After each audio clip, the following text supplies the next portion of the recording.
В 2004 году при поддержке правительства Москвы была создана Межнациональная футбольная лига. Одной из первостепенных задач лиги является не только развитие и популяризация спорта и здорового образа жизни, но, что и не менее важно, гармонизация межнациональных отношений, сближение людей разных национальностей. Чемпионат МФЛ – реальное доказательство того, что люди всех национальностей и вероисповеданий могут дружно и плодотворно сосуществовать, как на одном футбольном поле, так и в огромном городе, огромной стране. Карачаево-Балкарская футбольная команда «Эльбрусоид» начала участвовать в матчах лиги с 2005 года. В том же году она завоевала один из своих главных призов, который стал залогом дальнейших побед команды – Кубок лучших болельщиков чемпионата. В 2006 году поклонники «Эльбрусоида» получили Кубок самых преданных болельщиков. Согласитесь, с такими болельщиками грех проигрывать. И вот в 2006 году футбольная команда «Эльбрусоид» стала серебряным призером чемпионата. А уже спустя год, в 2007 году, «Эльбрусоид» стал чемпионом Межнациональной футбольной лиги Москвы.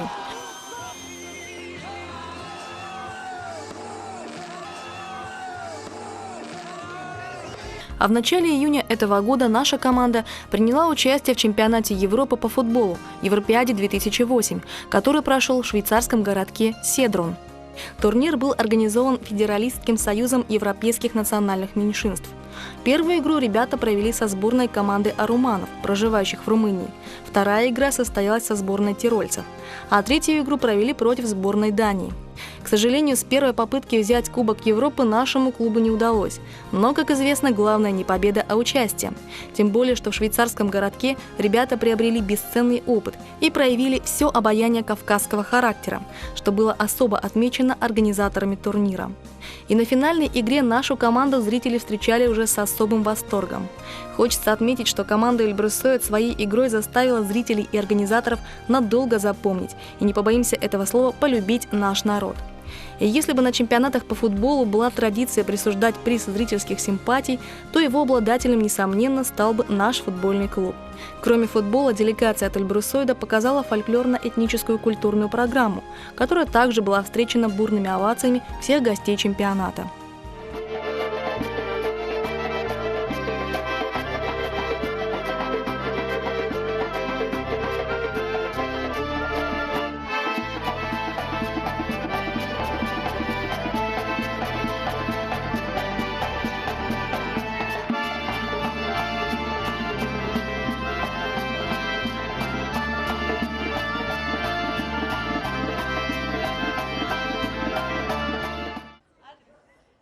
За 5 лет «Эльбрусоид» заметно расширил свою деятельность. Как сказал один из гостей на вечере, фонд стал вести работу Министерства культуры, образования и спорта какой-нибудь небольшой автономной республики. При этом надо признаться, что организация не имеет каких-то конкретных стратегических целей и не строит далеко идущих планов. Проблем в области работы с молодежью очень много. За какое направление ни возьмись, всегда найдется чем заняться. «Эльбрусоид» подходит к решению поставленных задач, примеряя собственные возможности, которые никак нельзя назвать министерскими.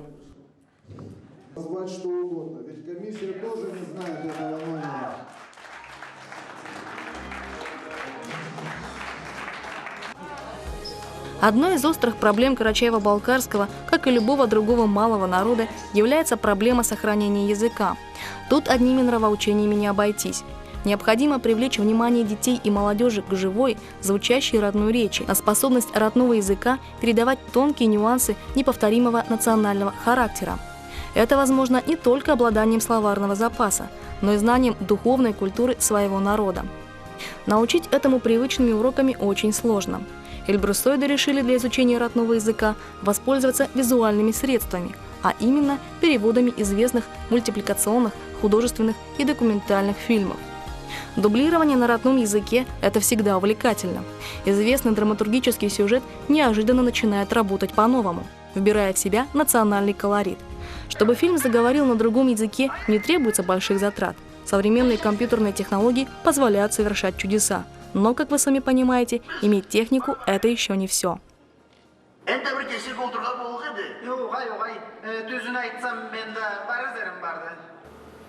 Первый проект у нас был мультфильм «Король лев». В озвучке у меня участвовало более 16 человек, если мне память не изменяет. И на каждую роль было по 4 человека. Выбор делал так, чтобы они по характеру, по голосу совпадали и могли придать характер персонажа, которого будут озвучивать. И по отзывам зрителей, вот сейчас я уже могу судить, это, по-моему, удалось нам. А после этого мы уже начали озвучивать остальные мультфильмы. Их у нас было 8. Более 100 детей принимали участие. Начали озвучивать документальные фильмы, познавательные. Вот. Озвучили 17 документальных фильмов вот на сегодняшний день. А потом уже мы на месте не стоим, мы решили озвучить уже художественные фильмы, подключить в наш проект актеров Карачаевского и Балкарского театра. Вот. Первый фильм – это у нас «Гладиатор», потом «Кавказская пленница» в Карачаевском театре, а потом вестерн «Хороший, плохой, злой». Но это, я думаю, что-то не предел. Настанет тот день, когда мы на самом деле снимем свой большой художественный фильм. И я хотел бы сказать, независимо от того, мы как бы есть преемственность поколений, рано или поздно мы уйдем, но дай Бог, чтобы Эльбрус был всегда, жил всегда и творил всегда.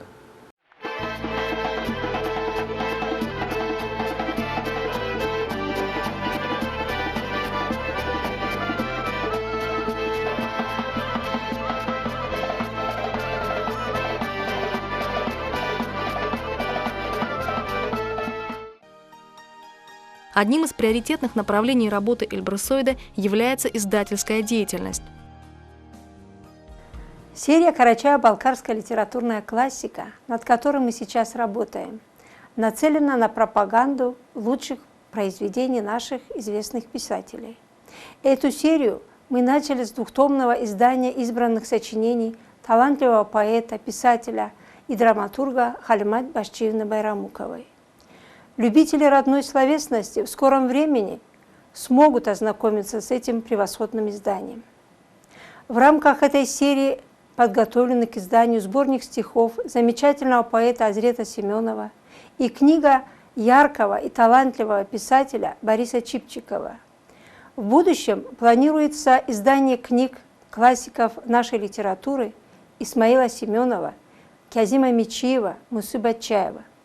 Нужно сказать, что фонд Эльбрусойд издательскую деятельность начинал с антологии карачаевской поэзии, которая была выпущена в 2006 году. Первая антология карачаевской поэзии была издана в 1965 году. Спустя 40 лет издательство фонда выпустило новый сборник избранных произведений, куда вошли лучшие образцы карачаевской классической и современной поэзии, а также произведения безымянных творцов нардских сказаний, старинных обрядовых песен, пришедших к нам из глубокой древности.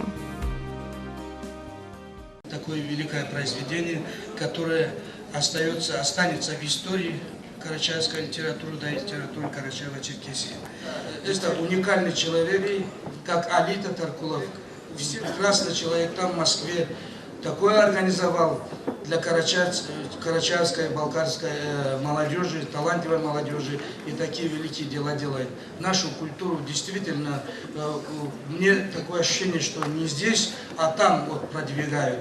Там и фильмы, и журналы, и все такое там делается. Большое вам спасибо.